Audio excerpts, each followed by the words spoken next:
We have a very unique podcast today.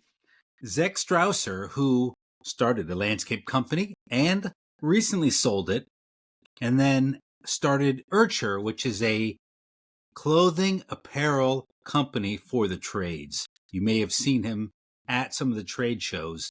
He originally started Strauser Nature's Helpers in eastern Pennsylvania in 3 regions, 70 employees at its height, and he sold it at about 7 to 8 million to Shill Grounds Management.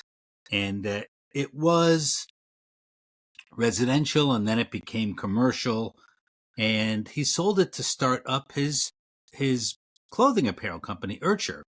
And so you're going to hear about how he developed the landscape company, and then how he developed and is developing the apparel company. A couple key points we get into on the landscape side is how he bought real estate for his branches in 2010, how he rebranded in 2017 and really became a lot more purpose-focused, how he shifted to commercial after the downturn in 2008, how he went about really getting a handle on his numbers and zero-based budgeting during the COVID times, and also how he handled the challenges during the pandemic. And then he talks about how he ultimately sold the business, and he'll share some of that with you. And really, he then gets into the impact he wants to have on the trades in the apparel industry. Zech is a crazy entrepreneur. Hold on to your hats and take a listen. Hey, Zech, welcome to my show. Hey, Jeffrey. Thanks. Excellent. So tell the audience all about you, or briefly all about you. Well, yeah, it's good that you said briefly. My name is Zech Strauser. I grew up in Pennsylvania and did spend a lot of time off and on in Vermont, kind of on my own will. So between skiing and biking and gardening, and never was much of a student, more of a hands-on type of person, learning through mistakes, and was homeschooled. Then went to school at some point and really struggled in school, just from an attention standpoint, and/or just couldn't really find myself at school. So kind of went out and learned the hard way, and got into business over the years because it was a way for me to get, I'll call it immediate gratification. At least in the beginning, you can get immediate gratification. I think it's a little more delayed as time goes. But yeah, so I don't know where you want me to stop there, but I'll. Well, tell us, you have 1 or 2 current businesses now. Mm-hmm. But we'll explain. I would look at it like I have I have 3 now, and 4 I've sold, and have a stakehold in the greater good of the company, but more as a we'll call it small investor. But 3, which is I think of my real estate as a business, not an everyday, all day focus. Depends, kind of comes on a roller coaster. It's just, if there's something you're working on, it kind of consumes you 100%, and then you can kind of lay off and forget about it. And then there's the farm, which is definitely more of my home, but it's also a passion to be able to kind of create a horticulture, agriculture, an experience property, I call it, in a sense.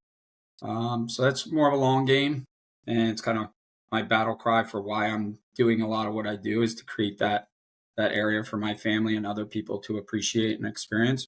And then really how I plan on making money in the future, other than those 2 things, is through apparel.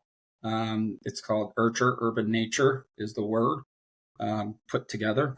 And it's basically a service industry where we supply uniforms to customers, and right now a lot of landscapers because of that background.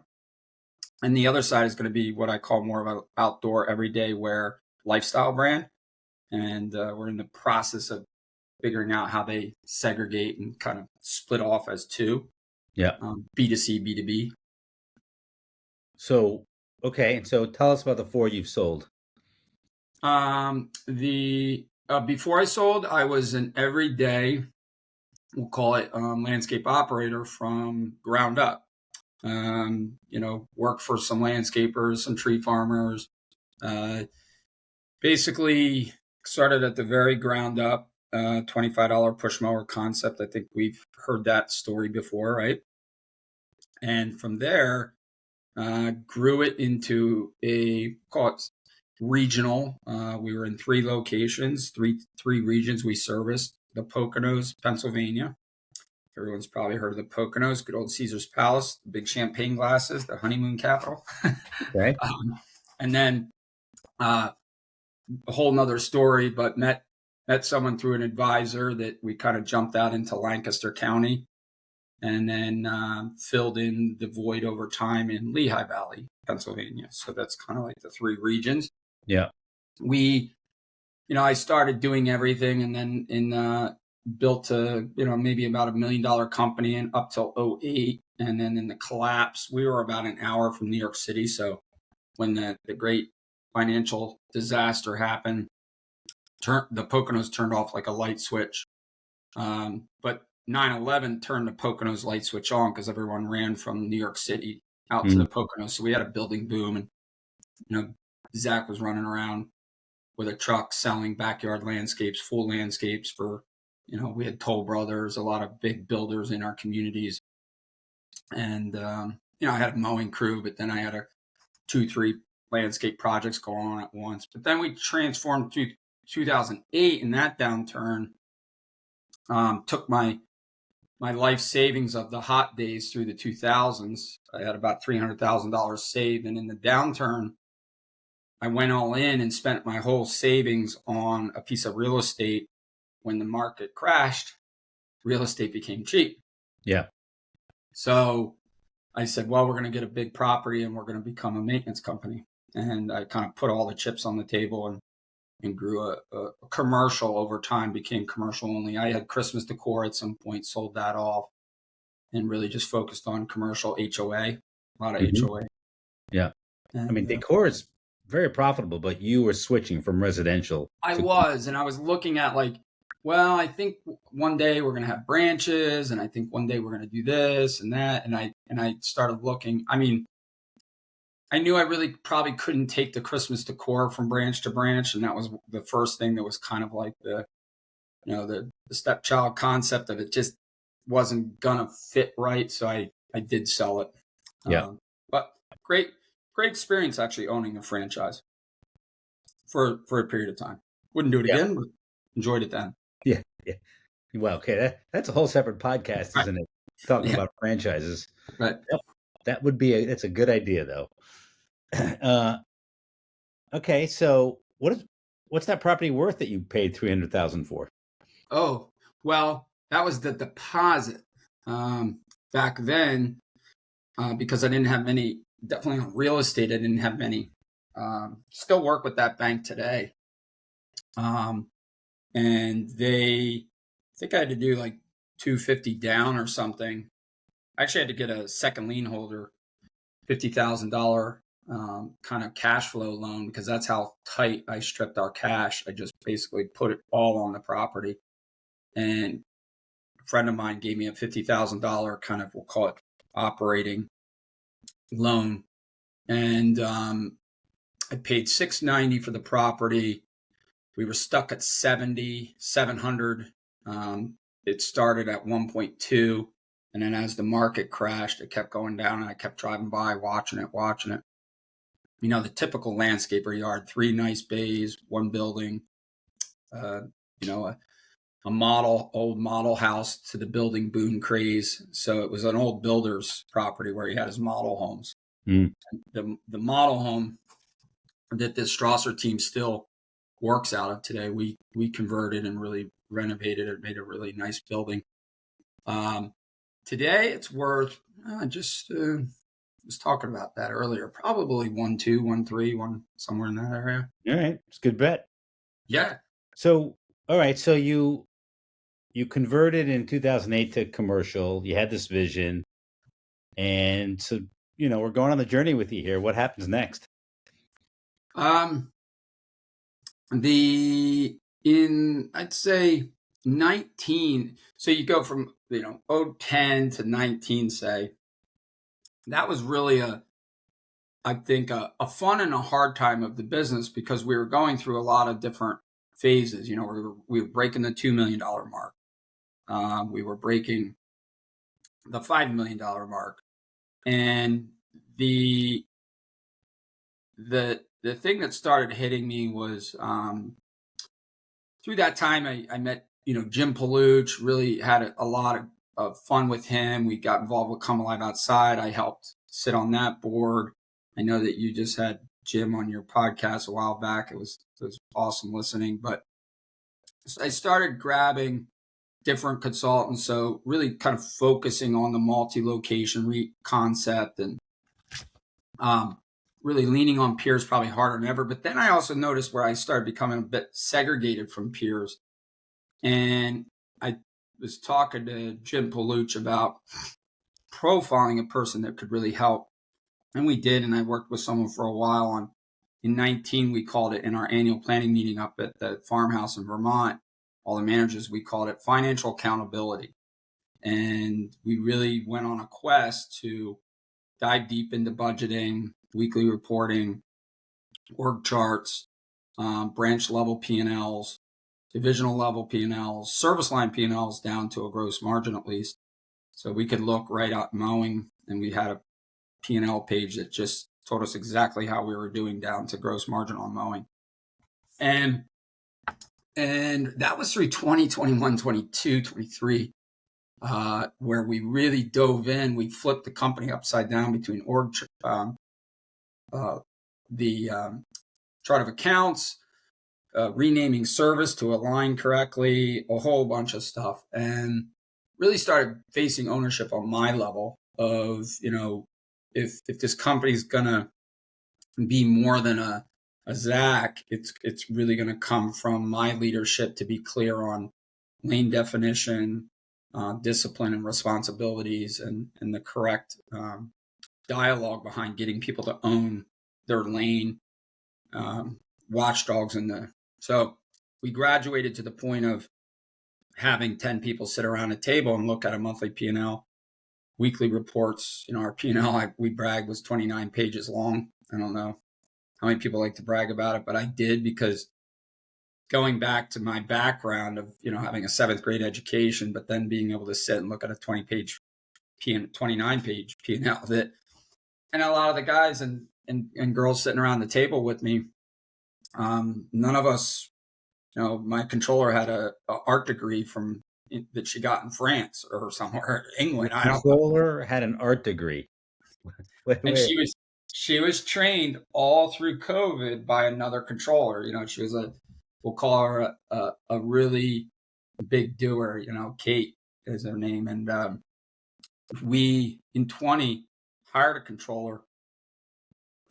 That big bad controller, they're going to fix it all. And within weeks and months, we knew it was not a fit. It was really rigid feeling. It was not good. And yeah, we shut the offices down in COVID, and this person had all our info at their home. It felt very weird. We knew it wasn't a fit. We knew we had to do firing. So we were dumping all our information into systems and out of systems. And this person was at home, and COVID hit, and I never felt more confused in my life.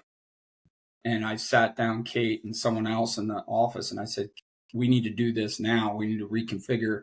Can you take it on? We're going to get this consultant's controller for 25 years to train you day in and day out. And that's what we did. Clearly, this woman had a accounting affinity.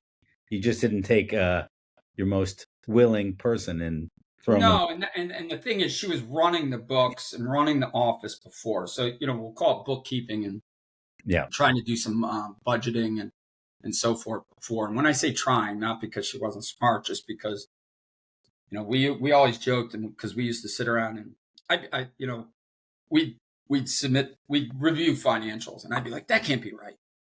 We always joke about, like, we're never doing that again. Even if we don't agree that there's a number right, no one will show it at the table, because, like, there's nothing worse than people seeing leadership argue that if the numbers we're looking at are accurate, That's a So really good point. Yeah. yeah. And I used to do it. My wife worked with us at the time. This was years back. And I'd be like, there's no way we did that. And the whole room would get really weird. And thinking back, ugh, what a mess. But not a It- mess, but that's a great learning point, though. Let's just pause yep. for a beat and talk about or just reflect on, you're I do the same thing, by the way. So I'm listening to you and thinking about myself here. The owner has to keep their interjections sometimes to themselves, and especially if you're trying to get everyone to brainstorm around numbers and absorb and make decisions, you've just pulled the rug under yourself, right? When we started getting good, we'll call it, right? We pried, and there was 38 or 40 before I um, did a deal with Shills Grounds Management. I think we were approaching 40 straight months of hard close P&L meetings, and they incrementally got better, right? And we'd highlight the things that we can't know yet. Let's just call it formal P&L hard close number one. That we'd say, guys, this is what we know. This is what we don't know yet. So it was a journey through the 3+ years of kind of evolution of the key was we don't know this. It looks like we're losing money here. How are we in business if we're losing money? All combined, guys, we're okay. We've been here. We're going to keep staying here. But we were able to kind of be sure about something and start focusing on that, and then kind of stack it on over time, which I think built trust and did build a team that understood it along the way, right? It wasn't like we were so good at financials and now you're a new employee and now you have to catch up with us, right? It was pretty neat to be able to see the people today still that work there that are able to kind of work through those challenges because they worked through it with me. So, two questions. You tell me the order how you want to answer them. When did you get this idea that you're going to sell your business? And really, the big question: where the heck did you get this idea for an apparel company? And which came first? I'm a pretty circular. I call it like the round robin. Everything kind of it just keeps going like this, and certain things kind of fall out or come in. It's like so they're always there. They're always going, and you're like, oh, I haven't thought about that in a while. It's the apparel goes back to I'll go way back because I haven't even talked about this for a while. Is when I was a kid, I wore a Dukes of Hazzard T-shirt '01, right? And I would jump in out of my mom's car, like so. A T-shirt or something you wear really represents. You and I could walk into a room with a brand on our shirt, and immediately, I mean, think about it: football, this, that, every clothing really represents a demographic very quickly and easily. And I also think it's interesting how different brands kind of can merge into a demographic when they were never there, right? Like we'll go back to, Run DMC and Aerosmith, my Adidas. If you go back, like that was transformational. It was two different types of music came together and they were talking, so we'll call it urban culture. I then started skateboarding. There was a lot of, culture behind that. I used to walk around with a T-shirt called, it said skateboarding's not a crime because we used to get arrested for skateboarding back then. So apparel was always around. I'm in Vermont as a ski coach, and I came up with this idea. I used to stencil Beastie Boy lyrics on shirts. I would wear those. I came up with this brand called Struck Mogul Skiing Wear. I don't even remember where the word Struck came from, but so I wanted to create. I was sponsored / worked at a ski shop because I was a mogul coach and I worked at the ski shop. So they would hook me up with gear and I'd put their patches on my jackets and felt really important. Yeah. And I asked the owner of that ski shop, hey, if I ever wanted to get into marketing and apparel in the ski industry, what would I do? Because I'm like 19 or whatever it was, 20. And he said, well, you got to go down to FIT in Manhattan. Mm. So my ski coach, Stevic, the boss of our entire 230, 250 kid group that mogul skied at Stratton, Vermont, dropped me off at Fashion Institute of Technology in Manhattan. Everyone spoke different languages. I felt really fish out of water. It just was like, whoa, this is way beyond me. I can't get back in his car, get on the bus, go back to the Poconos from Manhattan on the March bus.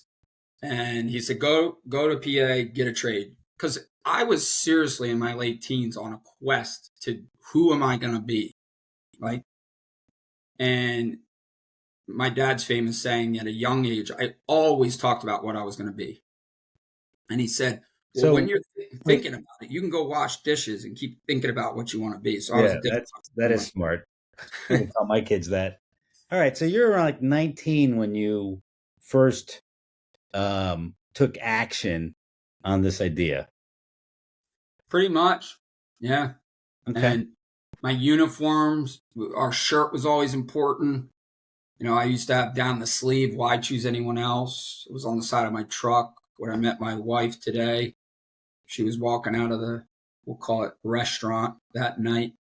And she saw my truck and it said right down the side. And she just pointed at it and I laughed and we got in the truck and left. And here we are married. It said, why choose anyone else? But so I was very vocal through branding and marketing. And I think ultimately one of the last few years things that really snuck in was when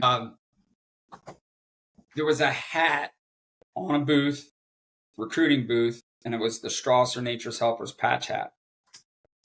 And all the students said, how can I get that hat? So there's like 20, 30 of those types of connection points that just kind of kept propelling it. Where I was like, I think, I think many people might know the word name person, Gary Vee. He's a very vocal social media. And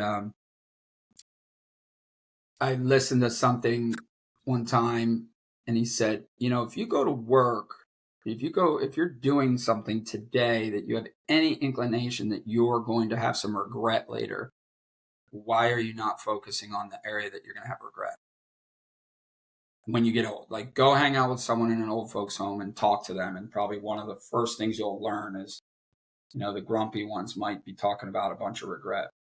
Mm. So what are you going to do about it? And I think the apparel is one of those things. I think an old farmhouse is one of those things. I can keep going, but it will, So when did you start the apparel company? And I when did started you the LLC in COVID shutdown. sell your business? In 23, October 31st. So October last year, about a year ago, you sold. Were you like, hey man, I'm just going to take the best offer, or did No, you? it was 2 years of one of my hustles. I talked to some of the big guys. I talked to some mediums. I talked to, obviously who I landed with. Talked to some brokers. Tried to get all the different nuggets. Took notes. Talked to a lot of the guy club, the club that I connect with, and different peers. And I mean, I probably owe a good 10 people something substantial from the amount of hey, and what it was really hard to run a company. When I first told one of my key managers that it was going to happen, she said, how the heck have you been running this company and you've been working on this long? And I said, well, because one, I was semi-absentee for probably 2 years, 22 to 23. I was pretty remote. Probably 70% of my time I was not at the office. I'm not an office guy. I don't go to. I can't stand going to offices. So that's kind of how I was able to do it. Run Okay. through the numbers. As the numbers got stronger, you're able to be less there because you're not walking around worrying about every last thing in the world. Yeah. if that makes sense. All right. So that was a 2-year process to sell the business. How did you decide on Chill? Who? I think the structure made the most sense. I think that keeping our brand name. I know my team today probably still values that. I think in hindsight, it's not as important to me as I think. I think my new saying is companies shouldn't be our identity, they should be our entity. Yeah. Um, and I think that, and if they're going to be your identity, then you have to start thinking that too. Like, it's different conversation. But um, I I basically think that, all in all, one of the key things was like, oh, we keep our name. And while I think that's very interesting and very important that every day someone opens a door, that consistency of what they tied as Strauser Nature's Helpers at the time, it resonates with them. And when you change that name there, it's just like a mind game. Yeah. Um, I think brands are probably, if I was able to go across the whole industry, I call it the Etsy model. I don't know if it's the right word, but when you get to keep your own brand name and you fall under an umbrella of a greater company, I think it does help somewhat on a local, but I think at the end of the day, it probably doesn't serve everyone as good as it could Well, serve through just a battle cry behind a name. you can transition. They probably will. Yeah. That's just how that works. I think those, branding decisions, marketing, companies change their minds ongoingly, right? Always fine tuning. So who knows? I'm not saying anything about Chill, but whatever's a Yeah. good decision today may not be 2 years from now. And it's funny you say that. It's like, well, Zach, you've had many questions, and about any regrets, any of this. What was the biggest challenge behind it? Da, da, da. I said, all I can say is like today, whatever we know about something is what we know today, and we look back, and you don't know what you're gonna find out in the future. And I think at the end of the day, it doesn't. I mean, it's a the sale of the company is probably one of the most dynamic. I think that's the best word I've been able to find. Dynamic, from a mental health, a physical health, from a you know we'll call it, what did I really earn? That legacy. There's just so many things. Your family is interrupted. Yeah. Uh, there's just a lot of things that if you could know before. And what's so funny is any coaching and consulting I had, that some of these guys have been through it, they knew it, and they tell me exactly. And I was like, nah. And today they don't even have to say I told. It is what it is. So you're selling your company. And the interesting thing about when you work there or you help in any capacity post close is, imagine selling an apartment building. It's an asset, just like, a bunch of crews mowing. It's an asset. It's all these trucks. It's very similar. It's a business.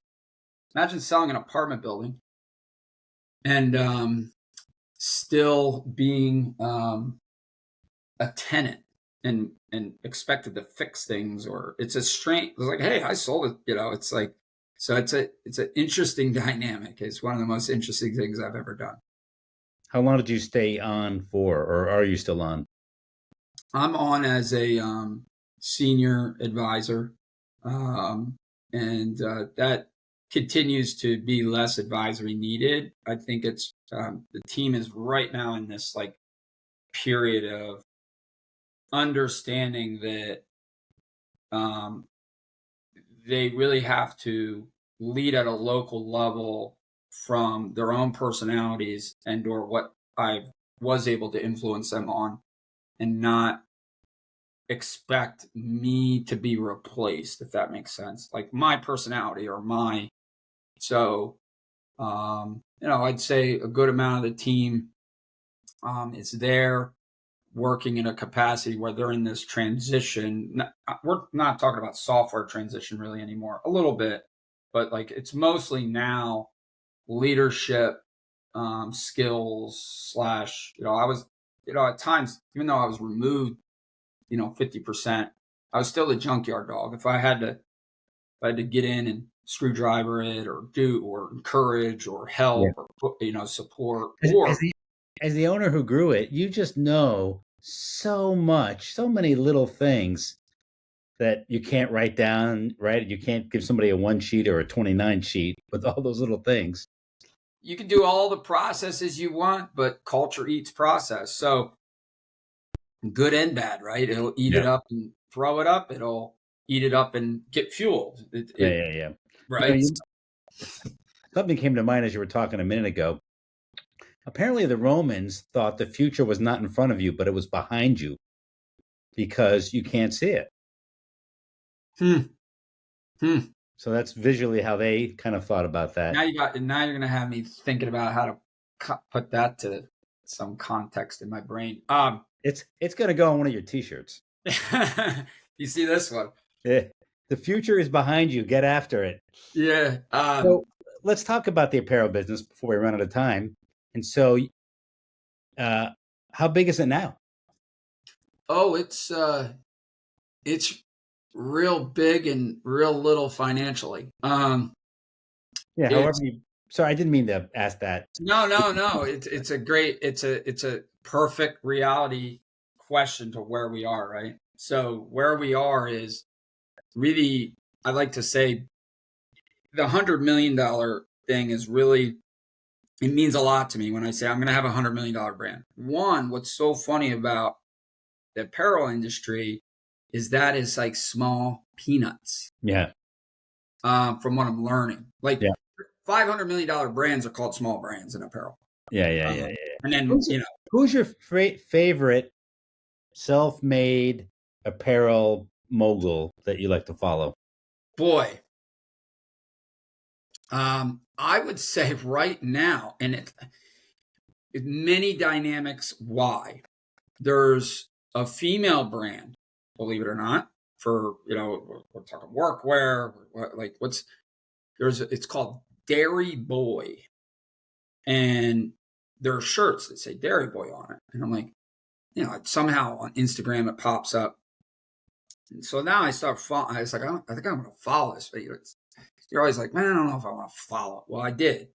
Now I watch, and it's really interesting. I think she's going to be I was talking to another landscaper today, I think, and he follows her. I was like, how did you follow it? Like, it's weird. And he goes, dude, I went to her pop-up store in Manhattan. She did a pop-up Vermont general store. Yeah. And her brand, it says Dairy Boy, and she's with like light camos on it. And she's at a polo match in Connecticut, or she's at it's her boyfriend or husband is a pro tennis player. So she's getting into the tennis kind of demographic, and it's Dairy Boy. Yeah. And it's very horticulture, agriculture, farm. It's around the horse world. It's around. So again, I think I'm watching it for how you're taking something so outside. Like I connect with, because I live in a dairy country, I call it Cowtown, USA.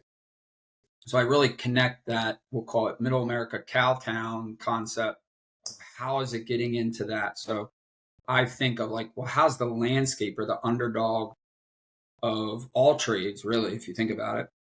How do we find relevancy?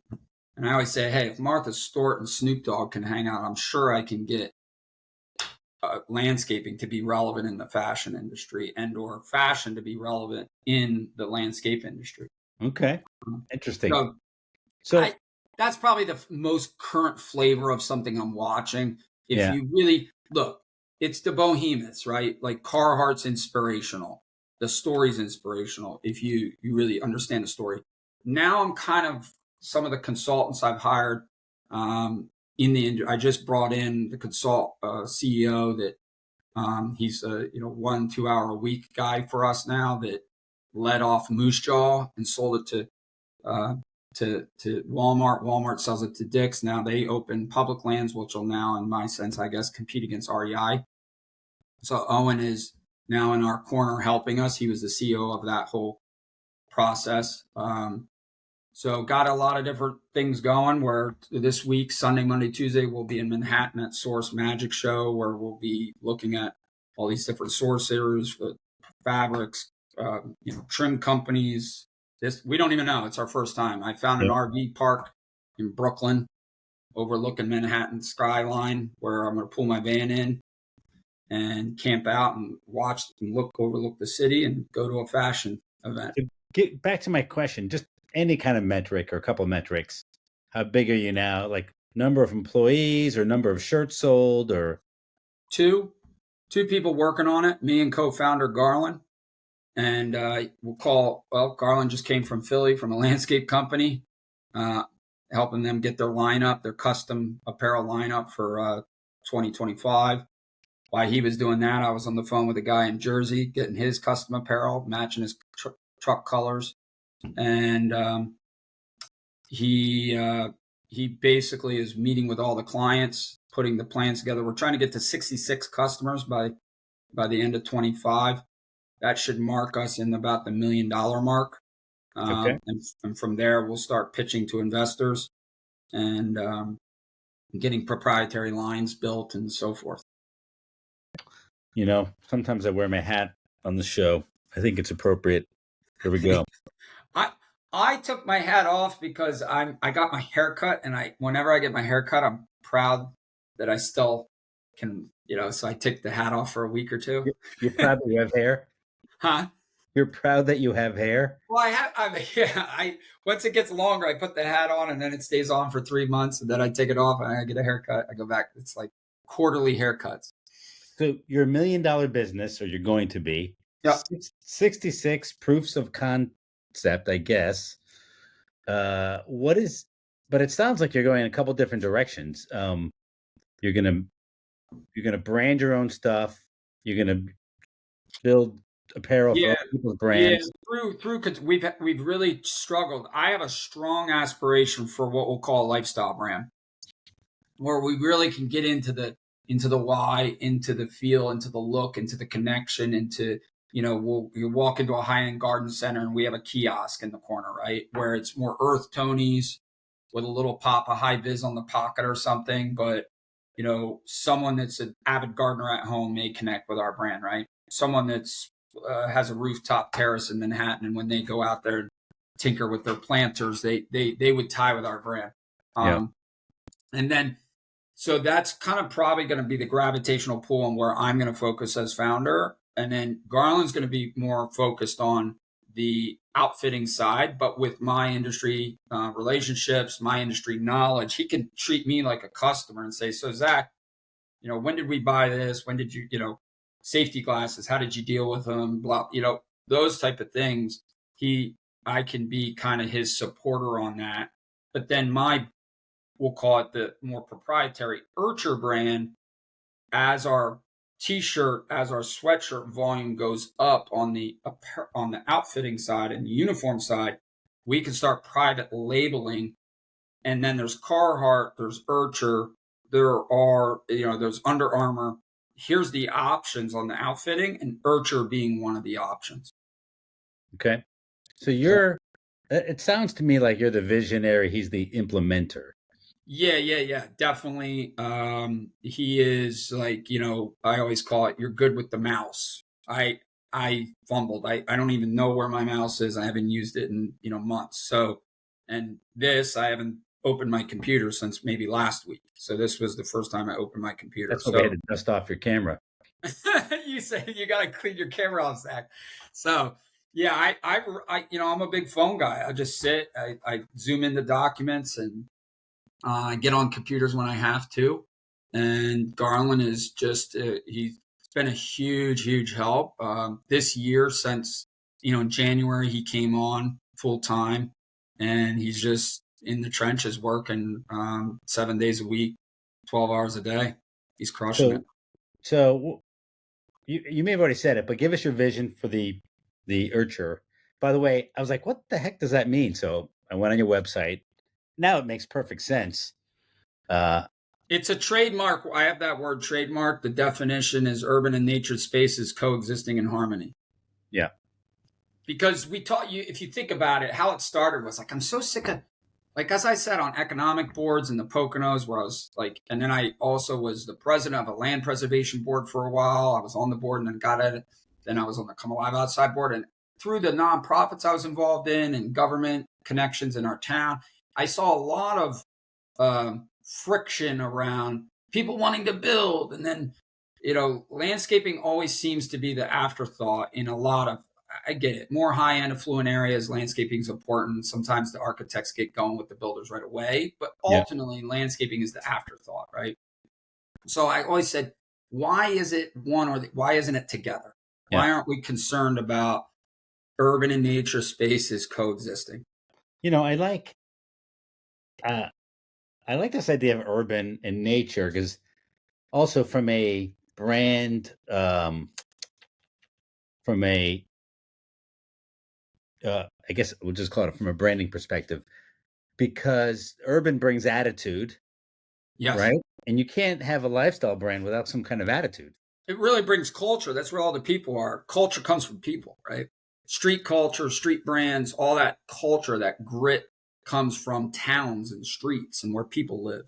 So I was going to ask you before what your vision is to build this to, but now I have another interesting question. What famous person do you hope will be like wearing your shirts and help you go viral?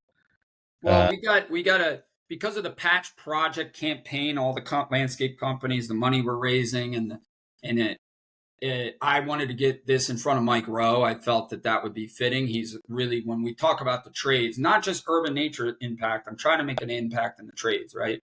Because I think that it's just two strong passions of mine. They definitely correlate, but Yeah. So I said, I got to get this in front of Mike Rowe. I got to get this. I told enough people that if someone tells someone, so I'm talking to Billy Butts one day on the phone and about the Patch Project and about, he goes, I said, I got to get in front of Mike Rowe.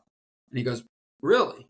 So him, Outdoor Pride, Brown Boots, Timberland, all these people up in New England are pulling together a $500,000 fundraising day. It's called Tradespalooza. It's happening November 15th. There's thousands of trade students descending on Concord, New Hampshire, and Urture became a sponsor. Then I get asked to be on the panel board through conversations. So Mike Rowe, right now, today, like in my short term, Mike Rowe, I think he's got a great voice, literally, and figuratively behind the trades movement right now. And for him to get landscaping on his radar, I think is going to be important. And I'm going to try to help make that happen because he's going to walk off the stage and hopefully I get to high five him and I'm going on at the panel board right after, just simple Zach. I don't get paid Mike Rowe's check to get to talk, but so, and then macro, who would I want? I probably want two people, one outside the industry and someone pretty darn vocal in the industry. And I'm not sure who that is yet. You got to send Mike clothing that he can wear when he goes up on stage. Well, we're making 2,000 hats. They've hired us to make 2,000 orange hats. We call it the NASCAR kind of version where we're going to have all different sponsors patches on the side. And every student that comes into the event is getting handed a hat by Urture. Okay. Concept. So we hope that gets on his head. It's I think this Tradespalooza thing is pretty cool. I think they're not aware that this is going to be so successful that somehow this is going to have to move across in other states. And can states start to have a Tradespalooza? That's a great idea, by the way. Hey, food trucks and comedy and bands and it's that idea of making now trades. Just for anyone listening, if there's still tickets when you're hearing this, you're able to go to Bring Back the Trades New Hampshire and you can get a ticket and show up. There's some people, I formed out a steering committee for Urture. A couple people, they're all from the green industry.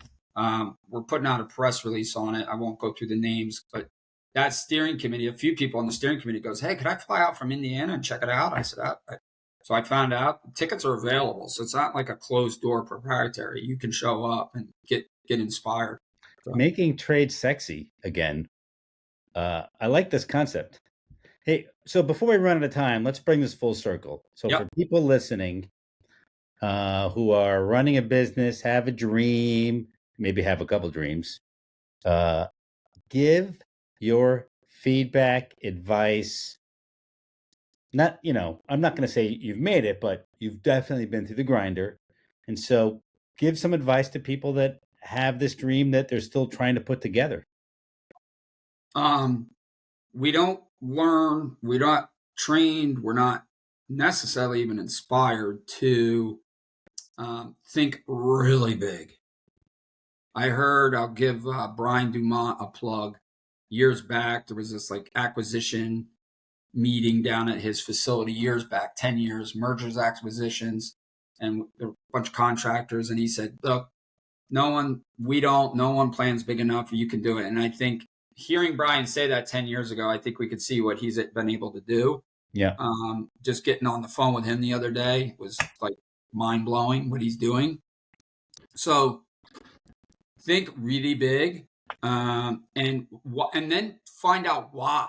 Like what impact are you trying to make beyond revenue and dollars and profits? Because it what little money I've come into, or a lot to some people, a little to others, it's not the money is a fuel. It's like it fuels the car. Where's the car driving? Where are you going? So what are you going to do with it, with the success? If you hit it, if you don't, at least you were trying. And get good with especially I kind of talk to the younger gen more, the 20s, which we know there's a lot of guys out there in the 20s in the industry doing really awesome things, growing fast, doing good. Know your numbers early, and know your numbers, and invest outside the business as well. Don't think it's all in the business. Get real estate, get other things going. Invest $1 million by the time you're 30, and it will be worth 30 million when you retire. So in the stocks, right? Get diverse. So, and then current state and future state, you got to understand that vision, and you got to be able to say it so clear over and over. And each time you say it, it'll get clearer, because no one wants to follow you if you really can't inspire them, because everyone's going to get lost in the middle. There's current state, there's future. Yeah. And this is where everyone gets lost. Right. And you got to be able to re-inspire, re-drag up, kick them out, bring someone new in, whatever it is, because you're on a quest. And what is that? You've got to be able to articulate it like relentlessly. Right now, in my position, I've had this same-ish conversation 4 times today. Not in this setting, but different people, right? Yeah. For different reasons. So I'll tell you what I like what you just said. Well, I like 2 things. One, financials. I'm all about financials. We run a virtual financial masterclass every January. And so we're doing our 5th annual, where we pull numbers together we benchmark the industry, and then we spend 2 days virtually showing people how to make decisions with those numbers. So I'm a big fan of learning the numbers. I'm also a big fan of sharing your vision out loud, articulating it. You repeat it over and over and over and over and over and over again. It's like, polishing, bring it out and polish it up again. Right. But I think, just like you said about Mike Rowe, the more people you share your vision with, the more, this is going to sound hooky, the more the universe will come and help you. But the universe. You won't sound hooky to me. Speaking of Jim Paluch quick, he said he had a family member once. He had a wart when he was a little kid. She said, come here. I'm going to rub. Hopefully this isn't too, whatever. It doesn't matter. I'm going to rub this eraser on your wart, and it's going to go away tomorrow. Couldn't get rid of it. Gone. So Jim was always a believer in like thought.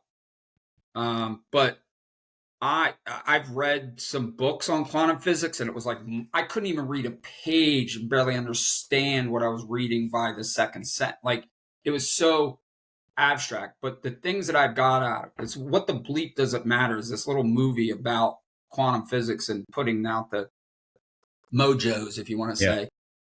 And it is so, I'd say it today. I think it today. I say it again tomorrow. I talk to another person. I mean, I could be at a gas station talking about this stuff and you don't know who you meet. So it's mind blowing. If I could really, like, it's Well, it's wild. like that. What is that? The 7 degrees of Kevin Bacon. You tell enough people, and you'll have told the whole world, or enough people, so it'll reach interested people that will want to help you. I find that, like, I do a lot of coaching, and I want to coach motivated people, not unmotivated, complaining people. I want to, and so if you put your vision out there with excitement, then people are going to want to help you. People want to help people with a vision that are motivated, excited. Um, And you can have different versions over time, but and you can't be afraid. Like, I don't know, like I told Cheryl Steelberg, she's a copywriter for the industry. She sits on the steering committee, and she helped me do some of my press releases. And when I told her about this apparel idea in probably 2018 for the green industry, I said, "Could you imagine going to GIE and seeing like a fashion show, right? Like, and here, Jeffrey Scott wearing the new, John Deere, branded jacket," and everyone's like, "Oh, like." I just have that vision. I don't. And she's like, "I think it's a genius. I think it's great." So she was a fan from day one when I heard it. And you just keep going. And now she's like, "Zach, it's like it's happening, So you have to just stay on par, but you do have to focus. When I hired a consultant, he said, "Write out what you're doing." I wrote out about the farm and apparel and landscape, and they're all going to be doing millions at the same time. And da da da da da. And he goes, "Whoa." He's like, "I can help you on that stuff. Maybe you could do it when you get there." Today, that person's texting me saying, "Hey, is that dad hat ready?" Because we do a lot of big brim hats too. So everyone wanted the dad hat, we call it, which is more fitted, more subtle. yeah, yeah, So he's a believer now, right? So that's awesome. Any final thought? Actually, you know what? I'm going to end with a final thought here because you just gave yours. So, uh, I can't say I'm not an avid mountain biker, but I definitely love mountain biking. And I just got myself an e-bike. I I thought it would, saw that. yeah, I thought it would be cheating, but oh my God, is it fun? I rode one for my first time down the street. Longtime ski instructor buddy came by my house in Vermont. He rode his bike in. He said, "Take it for a rip." I ripped it down the road. I came back, and I was like, "Oh my God, this thing's like a dirt bike on it." And my wife goes, "No, no, no, no, no." She's a big avid runner and everything. She thinks it's cheating, whatever you want. I said, "I don't. You go twice as fast. You work out. Just you. Well, I'll shut up because you probably have more hours on it." No, no, no, no. Keep going. And here's the mountain biking thing. I've been in mountain bike races. I met my controller, Kate, at Strauser because I was in the woods with her pro mountain biking husband. And like, that's how I met Kate. So I'm a big mountain biker, but I haven't mountain biked in really in at least 6 years. I kind of go off. I'll go hard for my whole life. I've went hard for 5-6 years. I go off for 5-6 years. I get a new bike. I go back into it. Yeah. I haven't been a relentless year over year since I was 20. It kind of comes in waves. Where's your place in Vermont?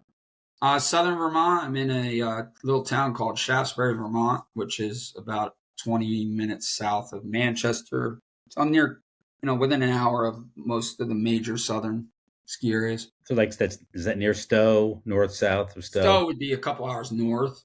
Okay. So my home mountain where I coach skiing and kind of live that lifestyle is Stratton. It's where I get a pass for my daughter skis. This year, I may engage back into some coaching on Sundays or something is the word on the street. I lived in Connecticut. My sister went to UVM in Burlington. Oh, yeah. So older sister. So when I was 16, driving up there, when Ben and Jerry's used to be out of a little gas station. I like Vermont. I think there's a good chance Vermont gets Urture as a state brand. We're thinking, And so I'm meeting on Monday. I meet with Secretary of State. That's how small the state is when you want to start a business here. I can go meet with the Secretary of State. Yeah. So I'm excited.